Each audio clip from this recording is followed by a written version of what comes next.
اعوذ باللہ من الشیطان الرجیم بسم اللہ الرحمن الرحیم السلام علیکم ورحمۃ اللہ وبرکاتہ۔ درستگی نماز کورس میں آج ہم دعائے قنوت کو صحیح پڑھیں گے سیکھیں گے۔ اب اس میں دیکھ لیجئے اللہم، اس کو اللہ کے نام کو ہم پر پڑھیں گے۔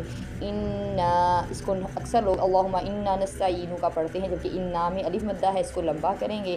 نستعین کا عین کے بعد یا مدہ ہے، اس کو بھی لمبا کریں گے۔ اللہم انا نستعینک ونستغفرک ونؤمن بک، اس میں حمزہ پہ جھٹکا دیں گے۔ ونتوکل علیک، اس کو اکثر لوگ الیک پڑھتے ہیں، جبکہ یہ علیک ہے، یہ دھیان رکھنا ہے، دونوں میں علیک ہے۔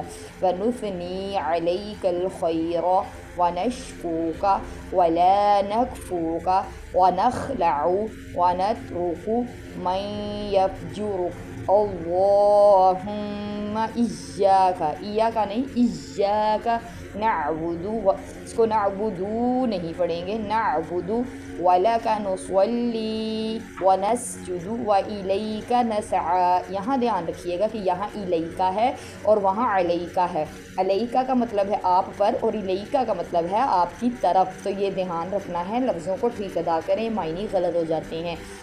وَإِلَيْكَ نَسْعَى وَنَحْفِدُ وَنَرْجُو، اس کو اکثر لوگ پڑھتے ہیں وَنَحْفِدُ وَنَرْجُو، نحفدو کو لمبا نہیں کریں گے۔ وَنَحْفِدُ وَنَرْجُو رَحْمَتَكَ وَنَخْشَى عَذَابَكَ إِنَّ عَذَابَكَ بِالْكُفَّارِ مُلْحِقٌ، اس میں بھی اکثر لوگ غلطی کرتے ہیں اور کرتے ہیں بالکفار الملحق، رل پڑھ دیتے ہیں، تو یہ نہیں کرنا، بالکفار ملحق۔